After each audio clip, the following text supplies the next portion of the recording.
Hi guys, it's Dakota. Hope everybody had a great week.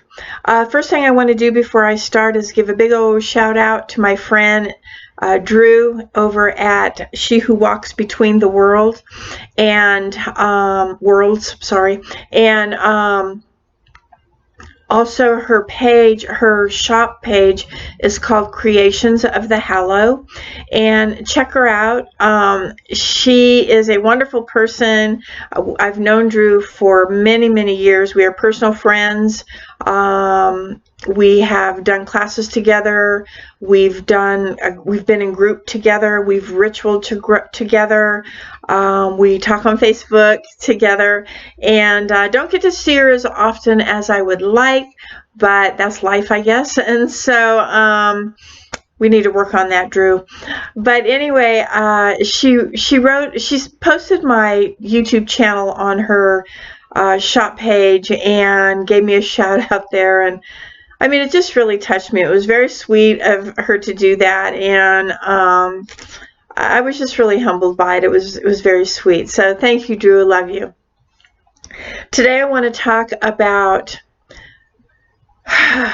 solitary versus group power or energy. I get a lot of customers that come in and they want to know if I know of any groups or any covens around, or that they're solitary and they just they don't know what to do and this and that. And I think there's a misconception. Now, I'm only speaking for myself, so this is just how I feel about it, my little disclaimer going out there. I do have coven training, I have my own group, and of course, but the majority of my practice is solitary. And this is what I try to explain to my customers, is that, acknowledge the power of your solitary practice, because even when you are in group, I mean, there is a lot of power to being solitary. And this is why when you're in group, whether it's a coven or just a group of people that you get together with, on a regular or semi-regular basis and do ritual together, there is power in that, and it's a lot of fun. Don't get me wrong, I love ritualing with others. I love it. I can't say that I love it more than being solitary. It's different than being solitary, because here is what I've discovered over the 30 plus years that I've been doing this, is that whether you're in a coven or whether you're in a group, when you come together and you have a single focus, so if it's a Sabbath, say it's Imbolc or whatever, and you have this single focus of what it represents. Okay, Imbolc is the new beginning, new birth, new year, all the new, everything is new. And so we're going to give gratitude. We're going to be grateful for where we are and what we've learned from last year, starting anew, the whole thing. So we have this focus. But here's the thing. My interpretation of that might be different than yours. How I perceive my new beginning, what's new for me, what I perceive a new beginning as might be different than yours. And so we can still come together as a group, and we can ritual as a group or a coven, and we can have this main focus, and we can give thanks and gratitude for that. And the energy is incredibly strong. Group ritual is incredibly strong. I absolutely adore group and coven ritual. And so that energy is very strong, and we know that we are all on the same page. Coven probably has a little more structure than maybe just a group that gets together whenever they can. But the energy of people coming together, having a focus point, is extremely strong, and it's very powerful. It is very powerful. But what I have discovered over the years is that it's still my energy, or what I put into the focus pot or the focus cauldron, what I put into it, whether I'm with a coven, a group, might be different than my coven mate. Maybe they're having a really sucky day and things aren't so good for them right now. But they come because they're part of the coven or whatever, and they come and they come and they ground and they center and they do all the things. But I'm here to tell you that sometimes, depending on what's going on with you, if you've just had a really bad experience or whatever, it's very hard to leave that at the salt circle. It's really hard to leave that outside of your circle. There's still going to be residual energy no matter how much you try. That is still going to be on your mind. We can't just forget things like that. So it's still going to be there, and it's still going to be on your mind. Although you're still doing your thing, you're still focusing, and you're still working on this group energy and what we're focusing on, you're still going to be, it's still going to be in there. Even if right this minute you're not thinking about it, it's still in there. Because we're human, and that's how our brains work. That's how we work. And here's a good example of that. So I have a bad shoulder. I have a torn rotator cuff. Sometimes it's really, really aggravating me. And when I come into circle, I come in because I want to. I need to. I want to. This is what I want to do. And I might be doing something and I'll move a certain way, and boy, that shoulder catches, and it's like, ooh. Well, there's no way that I can just go, oh gosh, my shoulder doesn't hurt, or oh, that didn't hurt. No, I mean, I'm going to be thinking about, be careful, watch when you do that. That hurts. So it takes your mind off that focus for just that, for just that instant. So you don't know what everybody else in that circle, where they're at in their personal life. And so although we're in circle and we've raised the cone of power and the egregore is great, very powerful, the way that we think about things and the way that we perceive things might be different from every single person in that group. So while you are doing your focus, that's your own focus. That becomes your own work, therefore it's your solitary work. You're doing it as a group, and you've put it in the cauldron, and everybody, we all take turns stirring the cauldron, and we all taste of the cauldron, right? We all taste of the brew, but I don't like cucumbers, but they do. They don't taste right to me. They taste great to them.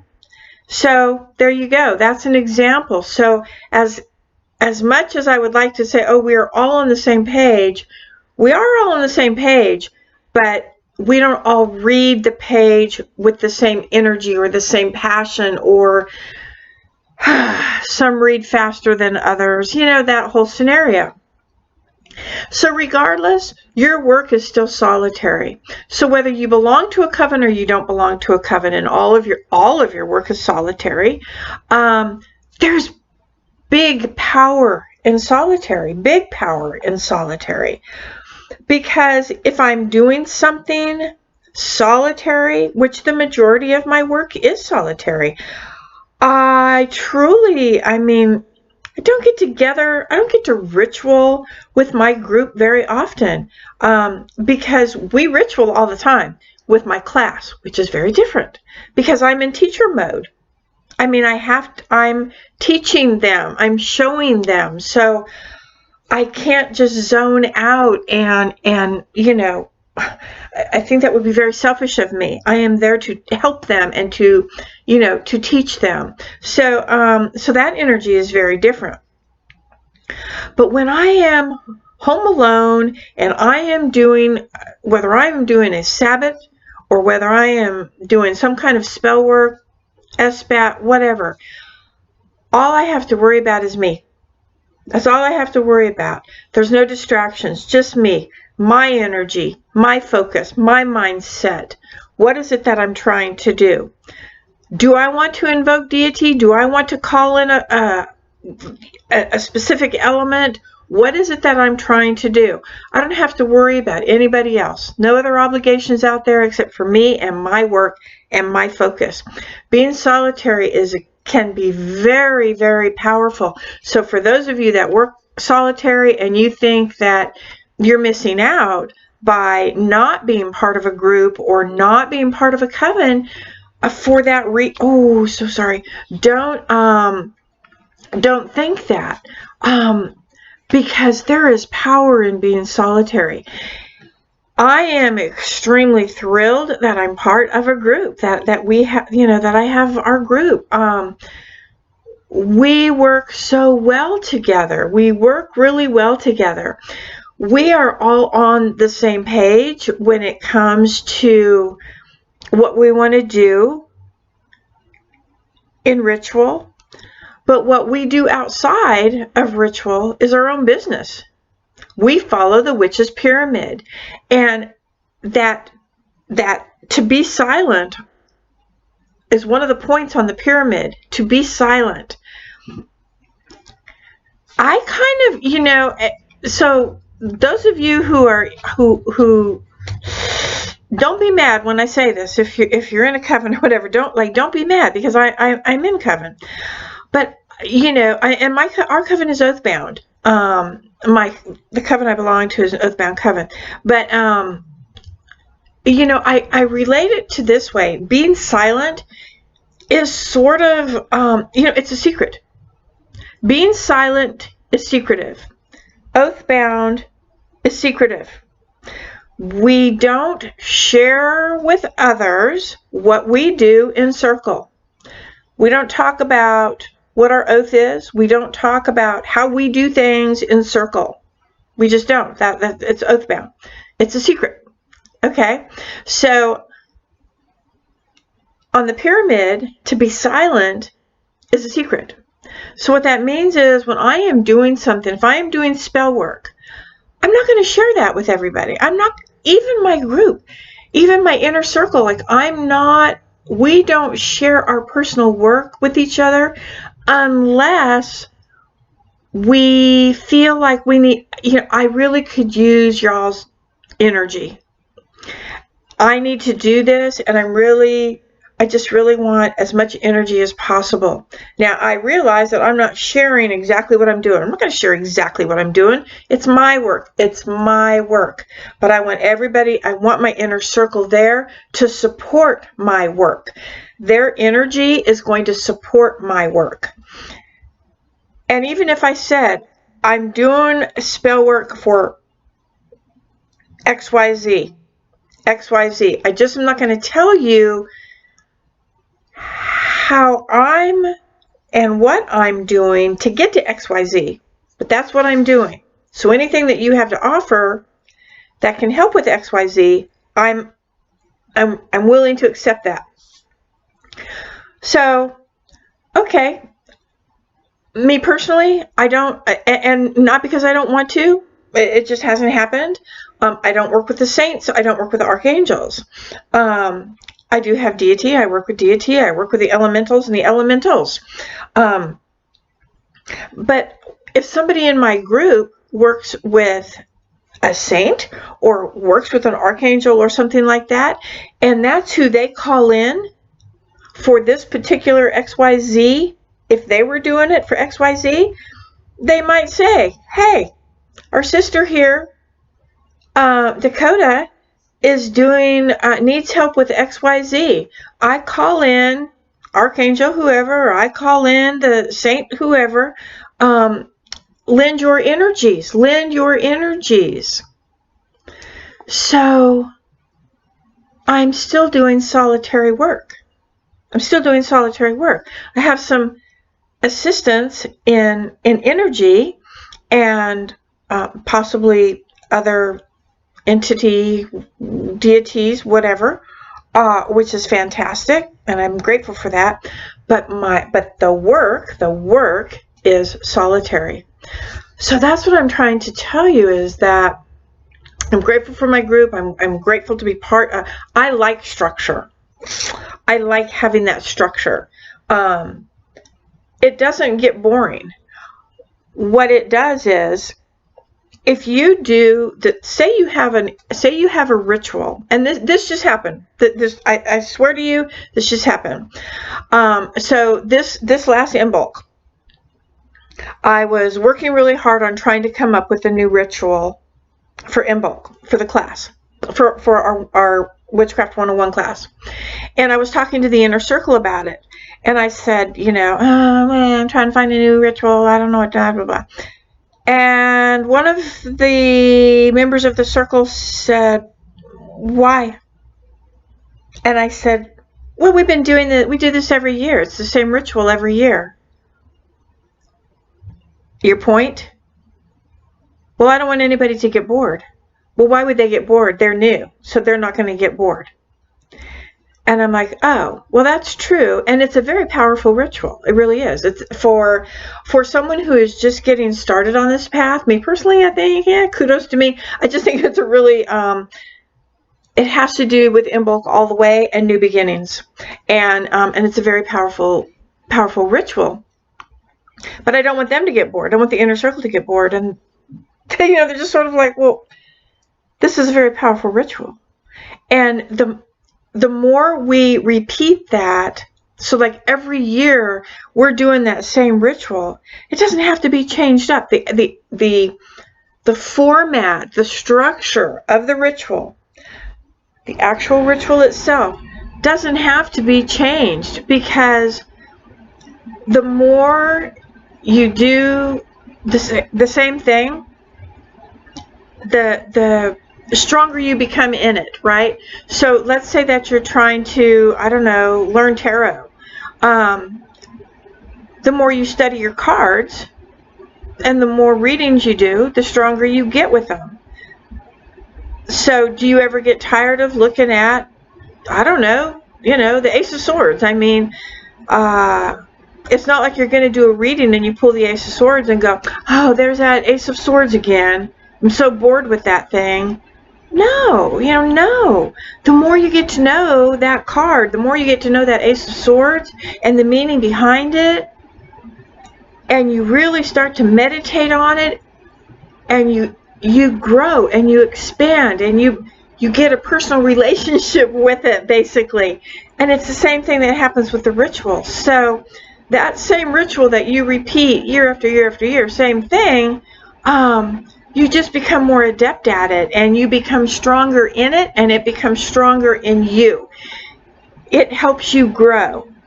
To try and come up with a different ritual for every Sabbath because, I want to add this, and this is pretty, and that's pretty, or I want to do this, and I want to do that. There's nothing wrong with that. I mean, if that's what you like to do, then that's what you can do. But having that same thing, like our in bulk ritual, which is for us anyway, it's the meaning of it. It's not like whoa, power like that. The meaning of what we're doing in that ritual, what we do, we have an activity in all of our Sabbaths, and so that activity, that thing that we do that is part of our in bulk ritual, it takes on, we see it in everyday life. It's very meaningful and very powerful. So why change it?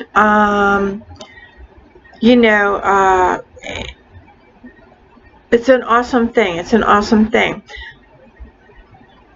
So there is power in being solitary. There is more power in being silent about what you do, whether you are in group or whether you are not in group. There's more power. There's more power in you, solitary, because even with a group, your power is your power. Your power is your power. your solitary power, and you're powerful. So anyway, I got really worked up there, didn't I? I'm just really passionate about it. I'm very passionate about it, and I'm really I'm really grateful that the member of our inner circle said that to me, because I was at that point of saying, gee, this is probably getting old. They don't think that, maybe they don't think that, I started to doubt. Maybe they don't think that I'm putting anything into it. I don't want anybody to get bored. Oh, it's the same old thing over and over. It's not the same thing over and over to the students, but it is the same thing over and over to us. But each one of us have gotten something more from it, doing the same thing. Become more adept at it. You understand it better. You have a better understanding of it, and that brings you more power. And that's what this path is about. So that's what I had to say today. Let me just look and make sure I didn't miss anything. I think I covered all of my notes. So I hope that you enjoyed it. Again, thank you, Drew, so much. You're very sweet. Everybody check out her channel below. She Who Walks Between the Worlds, and Creations of the Hallow. And by the way, on a side note, so like Coven of the Hallowed Cauldron, that was in existence, and then but I don't think she knew, and now she's Creations of the Hallow, and Hallow means sacred, and I think we have a sacred kinship. Anyway, guys, I hope you enjoyed that. Subscribe if you haven't already. Spread the word. Leave a comment. I'm loving hearing from everybody, and we'll see you next week. Bye, guys.